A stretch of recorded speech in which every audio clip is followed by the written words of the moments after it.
Welcome back. Adilabad జిల్లా Boath MLA ఎందుకు అసంతృప్తిగా ఉన్నారు?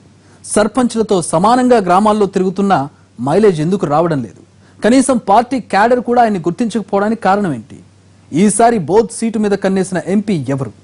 ఎన్ని అవరోధాల మధ్య ఎమ్మెల్యే రాథోడ్ బాపురావు ఏం అభివృద్ధి చేస్తున్నారు?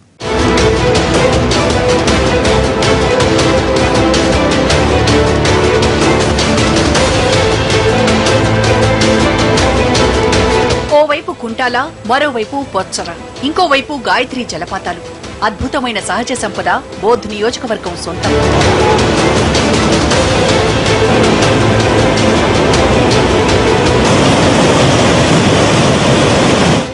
శ్రద్ధ పెట్టి అభివృద్ధి చేస్తే పర్యాటకంగా ఎదిగేందుకు అద్భుతమైన అవకాశం ఉన్న ప్రాంతం. కానీ ఇక్కడ ఆ ఊసే లేదు. అభివృద్ధి సంగతి దేవుడెరుగు. కనీస రక్షణ చర్యలు లేక జలపాతాల దగ్గర తరచూ ప్రమాదాలు జరుగుతున్నాయి. 1962లో సి మధుసూదన్ రెడ్డి బోధ్ తొలి ఎమ్మెల్యేగా గెలిచారు. తర్వాత ఎక్కువసార్లు కాంగ్రెస్, టీడీపీలే ప్రాతినిధ్యం వహించాయి. 83 వరకు ఇక్కడ కాంగ్రెస్ హవా కొనసాగింది. 1985 నుంచి 99 వరకు 4 దఫాలు టీడీపీ గెలిచింది. 171,132 ఓట్లు ఉన్న ఈ నియోజకవర్గంలో గోండుల ప్రాబల్యం ఎక్కువ. ప్రస్తుత ఎమ్మెల్యే బాపురావు 2014లో టీఆర్ఎస్ హవాలో గెలిచినా ఎస్టీ కాదన్న ప్రచారంతో స్థానిక నాయకత్వం సహకరించడం లేదు. పైగా ఈసారి ఎన్నికల్లో ఈ సీటును ఆదిలాబాద్ ఎంపీ నగేష్ ఆశిస్తున్నారు. అందుకే ఆయన తనకు అనుకూలంగా పావులు కదుపుతూ ఎమ్మెల్యే గోండు కాదు, అసలు ఎస్టీనే కాదని ప్రచారం చేస్తున్నారన్న ఆరోపణలున్నాయి. ఈ రాజకీయాన్ని ఆసరా చేసుకుని అధికారులు కూడా సరిగా పనులు చేయడం లేదు. బాపురావు వ్యక్తిగతంగా మంచివాడైనా శాసనసభ్యుడి హోదాలో పనులు చేయని మంచితనం ఎందుకంటున్నారు నియోజకవర్గ ప్రజలు. అందుకే 3 ఏళ్ల నుంచి జనం మధ్య ఉంటున్న గ్రాఫ్ మాత్రం పడిపోతోంది. ఎమ్మెల్యేలు ఎవరు ఇరుస్తారు నీళ్లు? పోయిన సంవత్సరమే పైసలు, ఇంకా ట్యాంకర్ పైసలు ఇవ్వాలి. కలెక్టర్ ఏం చేయరు, ఎవరు ఏం చేయరు. ఇప్పుడు 50 రూపాయలకు ఒక ట్యాంకర్లో నీళ్ళు తీసుకుంటున్నారు. కొందరు తీసుకుంటున్నారు, కొందరు తీసుకుంటలేరు. కొందరు తాళలకు కూడా నీళ్లు తీసుకుంటలేరు. అట్లనే 3-4 రోజులు ఉంటున్నారు. ఈ ఎమ్మెల్యే ఎవరు ఏం చేయరు. బోధులో వ్యవసాయమే ప్రధానం. పత్తి, సోయా, పల్లీలు ఎక్కువగా పండిస్తారు. కరత్వాడ ప్రాజెక్టు కింద 4,500 ఎకరాలు సాగవుతోంది. బాపురావు ఎమ్మెల్యే అయ్యాక ఈ ప్రాజెక్టు కాల్వల అభివృద్ధి కోసం మిషన్ కాకతీయ కింద 13.5 కోట్లు కేటాయించారు. కానీ నీళ్లు సరిగా పారని కుడి కాల్వ కోసం కోట్లు వృధా చేశారన్న ఆరోపణలున్నాయి. ఇంకో మధ్య తరహా ప్రాజెక్టు పాట్నాపూర్. ఈ నీళ్లు దిగువకు వెళ్తాయి తప్ప స్థానిక రైతులకు ఎంతమాత్రం ఉపయోగపడవు.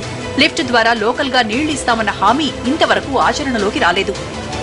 ఎమ్మెల్యే గారు ఇదివరకు ఒక 4-5 సార్లు వచ్చిండ్రు కానీ వాగ్దానాలు చేసిండ్రు కానీ ఇప్పటిదాకా ఏ ఒక పని కూడా ఇవ్వడం జరగలేదు. అది కింది భాగానికి బోతు, కరతవాడ, కనుగుట్ట కింది భాగానికి దాని వాటర్ ఉపయోగిస్తున్నారు. కానీ పట్నాపూర్కు దానివల్ల ఏం ఉపయోగం లేదు. అందుకు ఆ ప్రాజెక్టు ద్వారా ప్రభుత్వం స్పందించి లిఫ్ట్ ఇరిగేషను ఒక 2 చేసి ఏరియాను డివైడ్ చేసి ఒక 1000 ఎకరాలకు 2 లిఫ్ట్ ఇరిగేషన్ కానీ 2006లో సిరికొండ మండలంలోని లక్కంపూర్లో చిక్మాన్ ప్రాజెక్టు నిర్మించారు. కానీ ఇంతవరకు నిర్వాసితులకు పరిహారం అందలేదు. అన్నీ ఇప్పిస్తానని ఎమ్మెల్యే ఎన్నికలకు ముందు హామీ ఇచ్చినా అది ఒట్టిమాటగానే మిగిలిపోయింది. కుప్తి ఆనకట్ట హామీ అలాగే ఉంది. డిగ్రీ కాలేజ్ తెస్తానని చెప్పినా ఆ ఊసే లేదు. మరి ఎక్కడ డిగ్రీ కాలేజ్ కట్టిండు, ఏ మండలంలో కట్టిండో, మరి 7 మండలాలకి వెళ్ళి ఎక్కడైనా కట్టినా మరి రుజువు చేయమని అడుగుతా ఉన్నాం. దాదాపు ఇలా నియోజకవర్గాల్లో అన్ని కూడా దత్తత తీసుకున్న గ్రామాలలో ఒక్క ఇనుకుడు గుంట కాదు, ఒక రోడ్డు కూడా వేయని పరిస్థితి ఉన్నది. ఇక గిరిపుత్రులకు తాగునీరు, వైద్యం అన్నది ఎప్పటికీ అబ్బురమే. ఎమ్మెల్యే స్వయంగా దత్తత తీసుకున్న భూతాయి గ్రామానికే సరైన రోడ్డు లేదు. ఎంత ఎమర్జెన్సీ అయినా ఎడ్లబళ్లలో వెళ్లాలి తప్ప మరో గత్యంతరం లేదు. మాన్కాపూర్లోకి కనీసం అంబులెన్స్ వెళ్లే దారి లేక గర్భిణి అల్లాడిపోయింది. కనీసం కరెంట్ అంటే తెలియని గూడెలు ఇప్పటికీ బోధ్ నియోజకవర్గంలో ఉన్నాయి. మా చెల్లెను, మా అక్కను, మా అవ్వను బయటకు బిందె తీసుకుని వెళ్ళదని చెప్పిండు. ఇప్పుడు దాదాపు మా బావి మీద 50 మంది దాకా ఆడవాళ్ళు ఉన్నారు బిందెలు పట్టుకుని. ఇదివరకు దాకా ఏం చేయలేరు. మా ఊరికి వాటర్ ప్రాబ్లం అంటే ఎక్కడ లేనిది మా ఊరికి ప్రాబ్లం, చాలా ప్రాబ్లం ఉంది. అయినా కానీ ఎవరు పట్టించుకుంటలేరు. అటు పెద్దగా పనులేవి చేయలేకపోతున్నాను, ఇటు విలువ ఉండటం లేదని అసంతృప్తిగా ఉన్నారట ఎమ్మెల్యే. ఎన్నికల టైంలో ఈయన నార్నూర్ నుంచి వచ్చి బోధులో పోటీ చేశారు. అందుకే నాన్ లోకల్, నాన్ ట్రైబల్ అంటూ స్థానికంగా ఎవరూ సహకరించడం లేదట. ఎమ్మెల్యే గిరిజనుడు కాదన్న వివాదంపై కోర్టుకు వెళ్లింది టీడీపీ నేత సోయం బాబురావు వర్గం. కాంగ్రెస్ సైతం ఇదే అంశాన్ని బాగా ప్రచారం చేస్తోంది. ప్రజలందరూ గమనిస్తా ఉన్నారు. ఇప్పుడు ఐడల్ ప్రాజెక్ట్ అంటున్నారు, పెద్ద ప్రాజెక్ట్ కుప్టి ప్రాజెక్ట్ ఉంది, చేస్తామని మాటలు ఇస్తున్నారు. మేము సర్వే చేసినాం.